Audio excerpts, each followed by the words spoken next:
ดกันเกือบทุกวันเห็นหน้าไม่เคยพูดจาเพียงแค่ตบตาตรงยิ้ม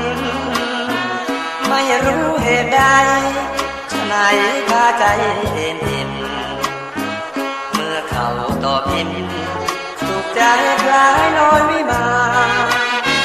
ถ้าแม้นวันไหนสักน้อยยังไม่เห็นหน้ามิวายเมื่อหาเหมือนเรื่องข้าวปลาคุณคิดสับสนเราร้อนกังวลสงสาร